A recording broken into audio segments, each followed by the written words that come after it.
Okay, so we are going back to the Royal Waterways.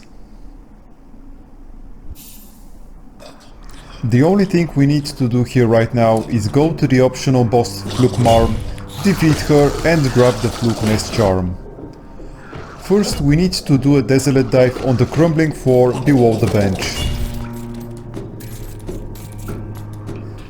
The road to her is a bit convoluted, but the entrance to her part of the Royal Waterways is in the bottom left corner of this room.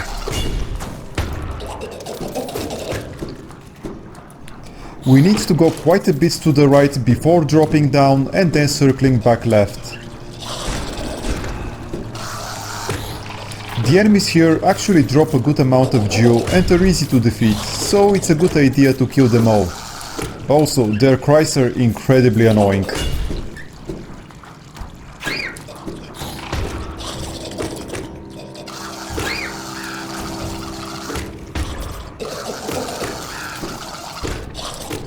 Here we start going back left.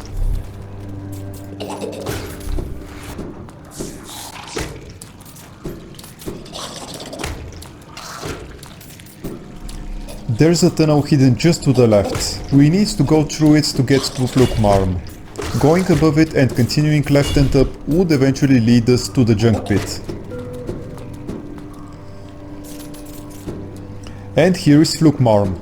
I know I repeat myself, but really all bosses from now on will be very easy to kill. Flukmarm is an especially easy one. Let's finish her off quickly and grab the charm.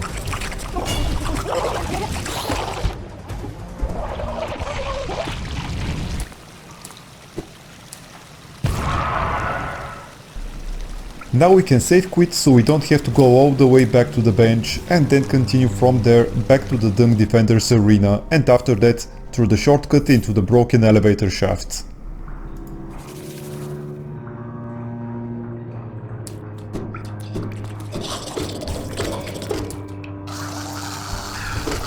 We'll continue going right for a while and then go up.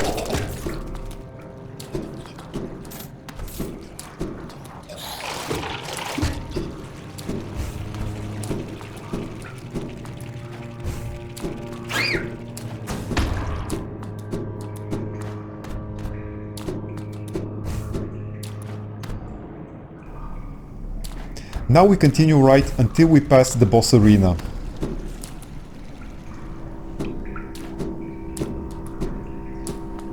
Let's drop down to the bottom of the shaft and activate the whispering root hiding in the right corner.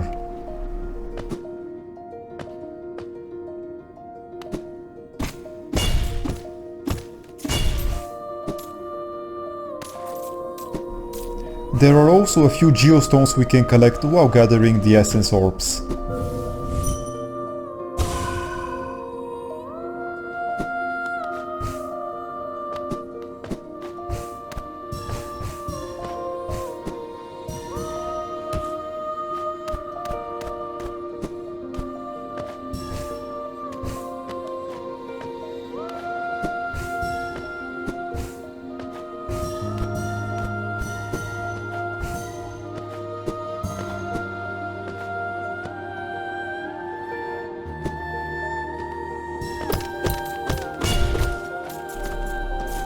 It's a pretty tight fit to dash through and get the geostone, but it shouldn't require more than a couple of tries.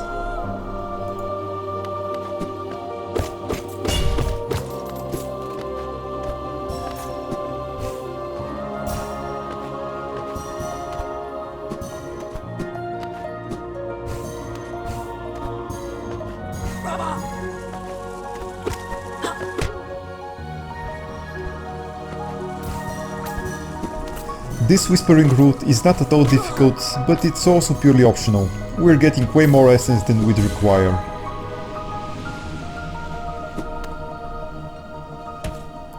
Now before continuing left into the ancient basin, let's do some pogo jumping and get a Wanderer's Journal. With that collected, we can go straight to the left and then drop down through the exit.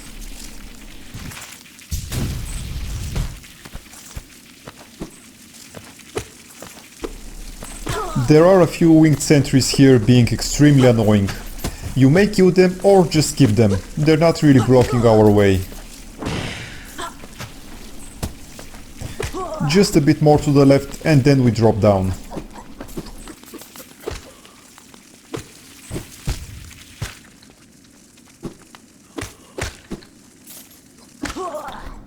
First we need to get to a bench and change our charms, so we have enough lifeblood masks to activate the lifeblood door in the abyss. The most convenient one would be the tall bench.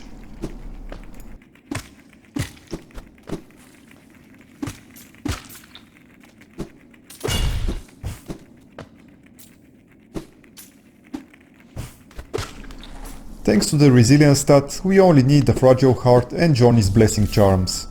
Which is why I decided to keep the fragile strength. It's not like we need it, since there's very little fighting in the abyss, but I have nothing better to use instead.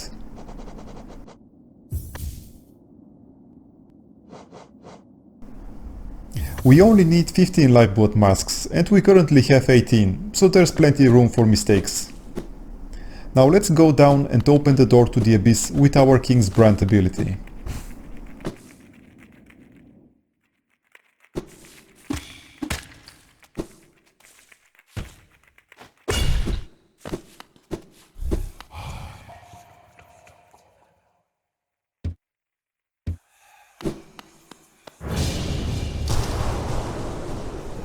The lifeblood door is diagonally left and down from us.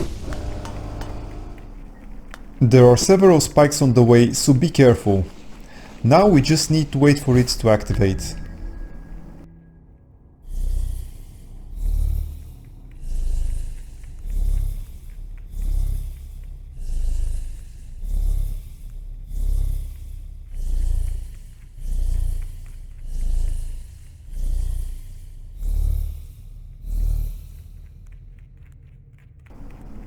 Besides the lifeblood core charm, there's an arcane egg we can collect here. And we must do this before collecting the charm, since this place will be closed for us once we do that. The arcane egg is almost exactly below the charm. The egg, like the King's Idol, can also be used to level up. But again, like the King's Idol, we must decide whether it's worth more to sell than use it to level up.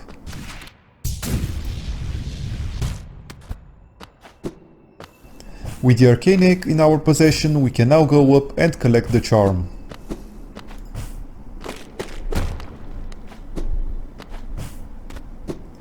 We will be immediately teleported outside and can continue our descent into the abyss. There's no need to change our charm loadout just now.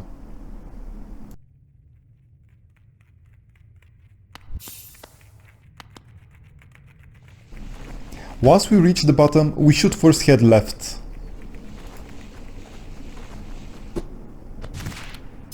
At the end of this corridor, there's something like a pedestal. Using the Howling Raid spell while standing on it, we will upgrade it to the Abyss Shriek.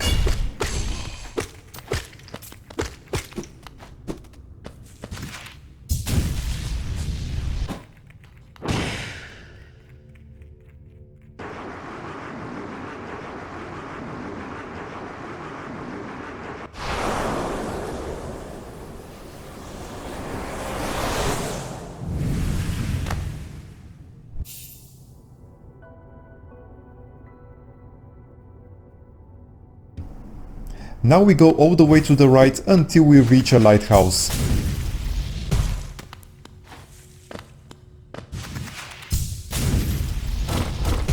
It's worth it to keep spamming super dash until we reach it. There is enough flat space each time to make it faster than regular dashing.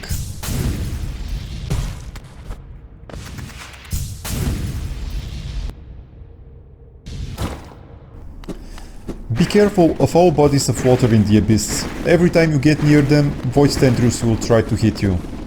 Those void tendrils are the reason we need to activate the lighthouse.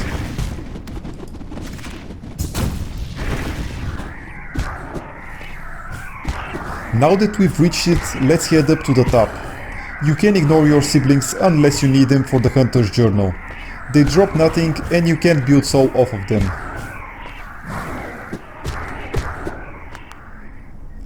Activating the lighthouse is a simple matter of hitting the switch. With its guiding light, we can now traverse the black water and reach the other coast. So let's drop all the way down and use the super dash until we reach an exit to the right.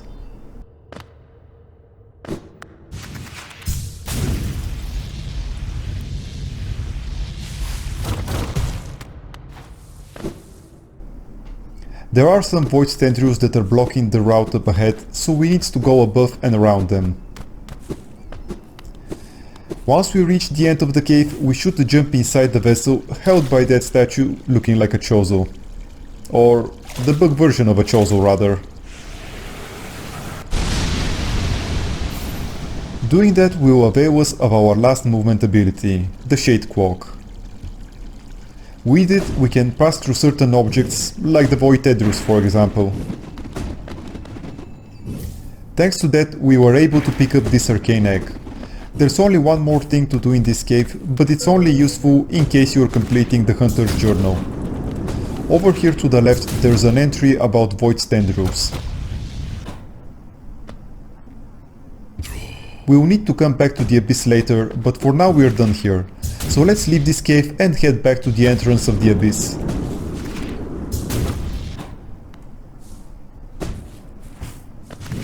Again, spamming the super dash is the fastest way to go back.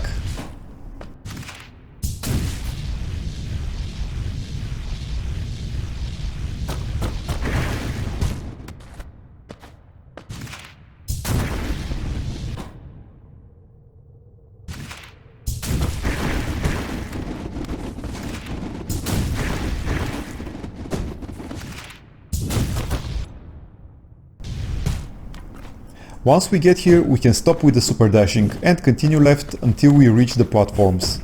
Then we'll have to climb them all the way to the top. Unfortunately, there is no faster way to do that. There are several geostones here, but keep in mind that you'll likely be missing both the Gathering Swarm and the Fragile Greed charms, so it might be a good idea to leave them for later, if you're trying to be super efficient.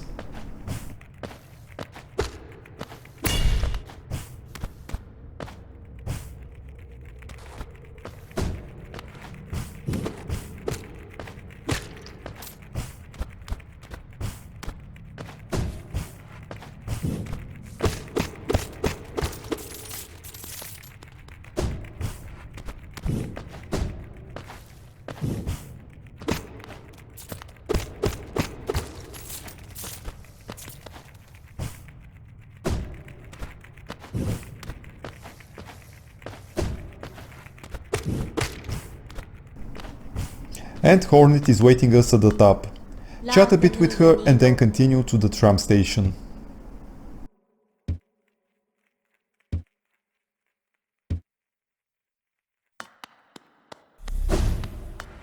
Hakana Sagamos. Hakana Sagamos.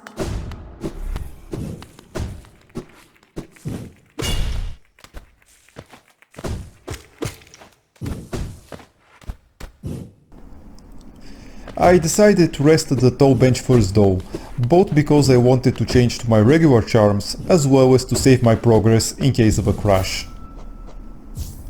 Unfortunately, we can't warp to the tram from this bench, even though there is a bench in the tram, probably because he's not in this area.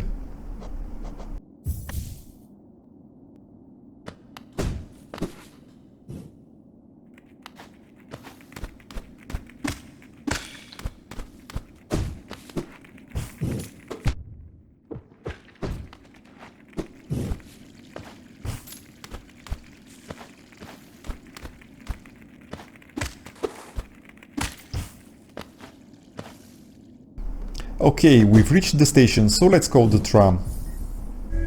We need to use it to go to Deep Nest so we can collect a couple of items.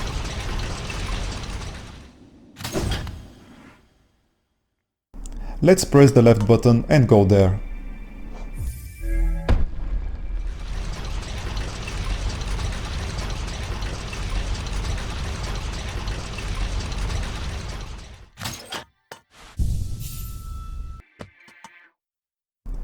Now that we're here, let's go left and then go through the bottom exit. Unfortunately, we have to go through all those guard pits every time we go this way. There is no shortcut bypassing them.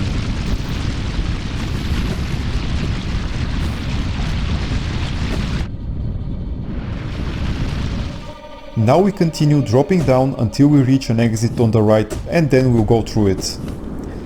We couldn't come here earlier because of the shadow barrier. Now all that's standing between us and the sharp shadow charm are a few golems. To be honest, we don't even need a shade cloak to get past them.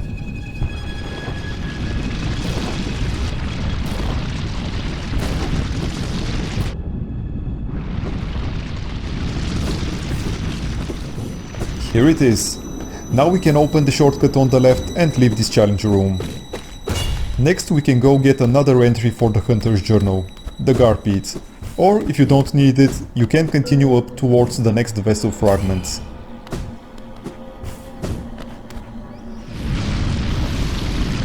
Again, we continue up in order to get through the top exit of this room.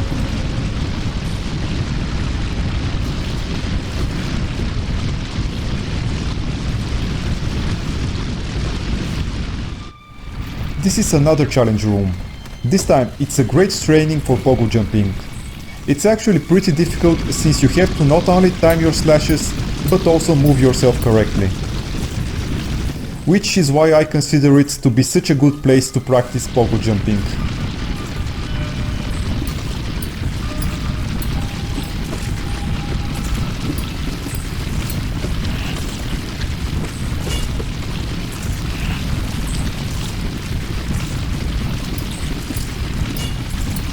I found it easier for me to stick to the butt of the Gar Pit. He is moving pretty slow, so I often overshot him otherwise. With the first part done, the second is much easier. There's pretty much only timing of the slashes involved. Now let's just head left and pick up dead vessel fragments. We are done with Deepnest for now, so we can save quit and then warp to Dirtmouth.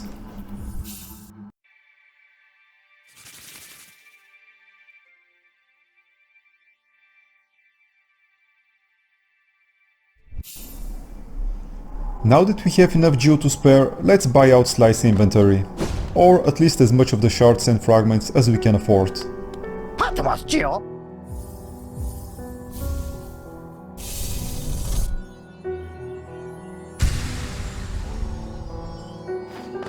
Patmos Geo!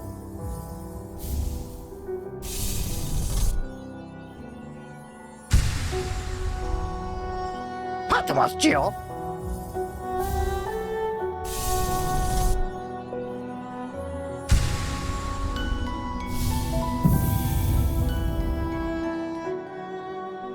Patmos Geo!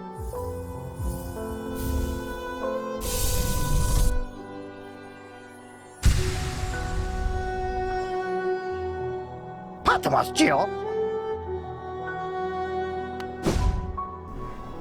Our next target is Crystal Peak. We could either use the elevator from Dirtmouth or warp to the bench near the entrance from Dirtmouth. Either way, we should collect the King's Idol we couldn't earlier since we didn't have the Monarch wings.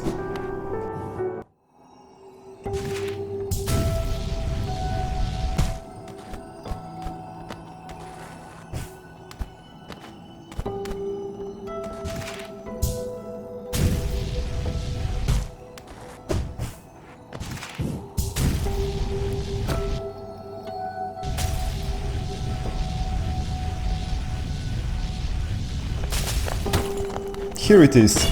Let's jump on the ledge, deal with the Glim Pack and pick up the King's Idol. Next we'll be going to the bench the Crystal Guardian was using. We'll have a rematch with him.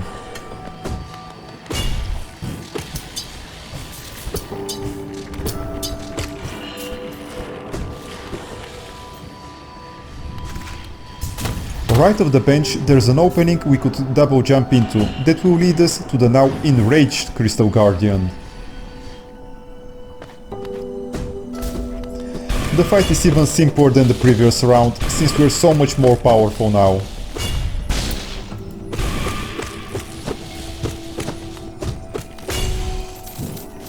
Over in a blink of an eye. Left of here is another mask shard we can collect.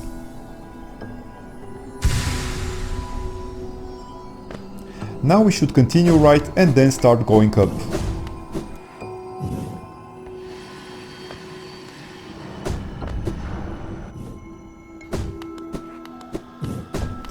This conveyor belt is pretty convenient, so let's use it. We can also take this opportunity to collect the Rancy tech here.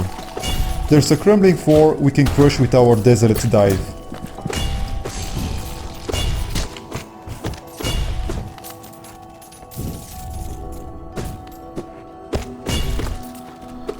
And now let's continue climbing.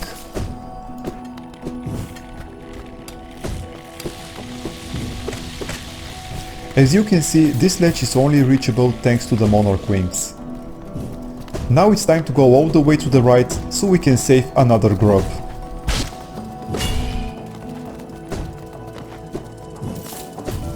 There's also a whispering root here, but we will leave it for a bit later.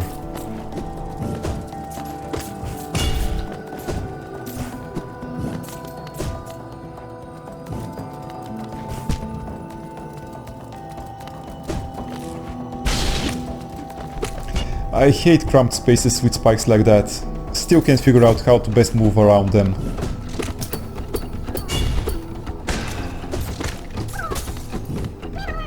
With the grub saved, let's go back to the Whispering Root.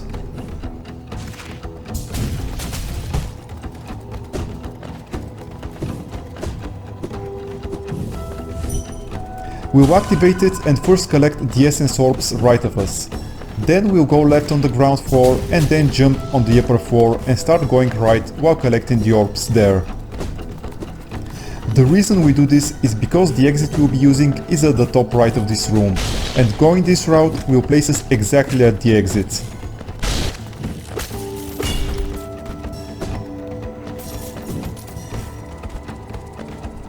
Just be careful not to fall down, as it's quite a long walk back.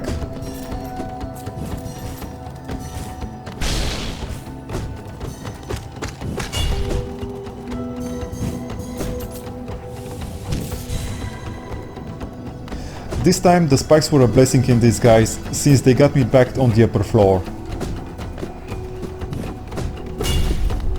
And here's the exit we needed. Now we start a long climb until we reach the summit of Crystal Peak, the crown of Hallownest.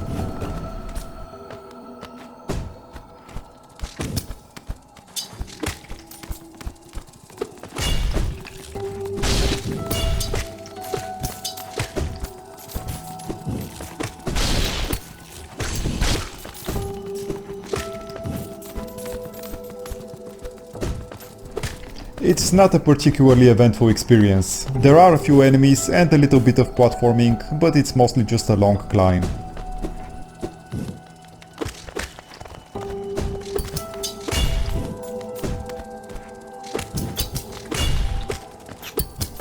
Super dash from that indicator on the right to be able to clear these spikes more easily. Alternatively, we could have pogo jumped them. Pogo jumping these ones would have been much more difficult, so we're sticking to the wall and super dashing. We've reached the summit, so let's pick up the pale ore on the far left near the Statue of Radiance and then drop down from the cliff.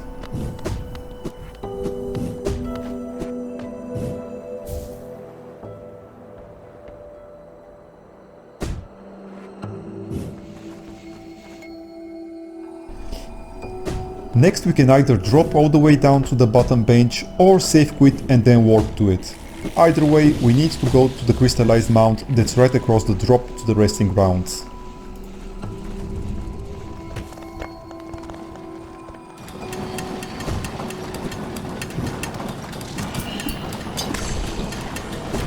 Since we're walking there, we might as well do a little detour and collect some more geo.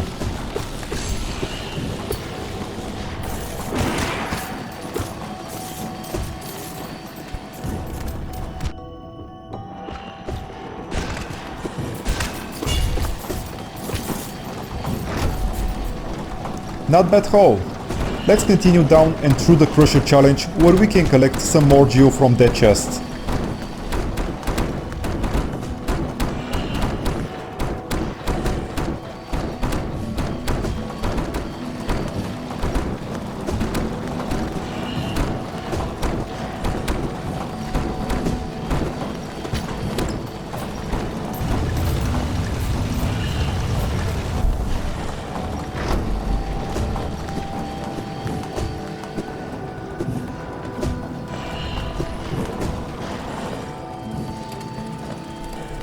Now we have to use the right exit in this room.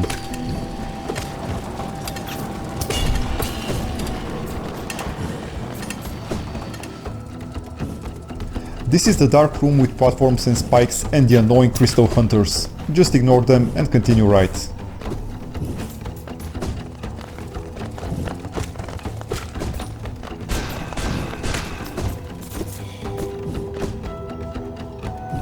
And now we need to super dash to reach the crystallized mount. Inside it we'll find another grub and the upgrades to our desolate dive spell. It's mainly platforming here and a few crystal hunters.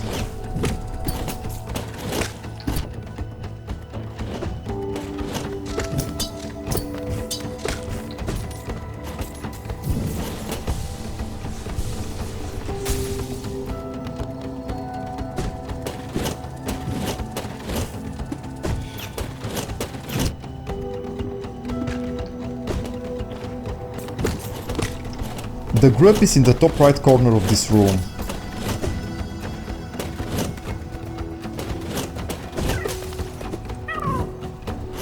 Now we can continue left until we reach the crystallized snail shaman.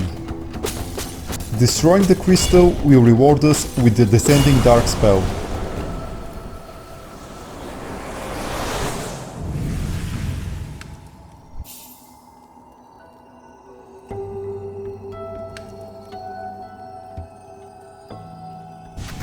We're done with collecting stuff from the crystal peak, so let's get out of the crystallized mount and drop down into the resting grounds.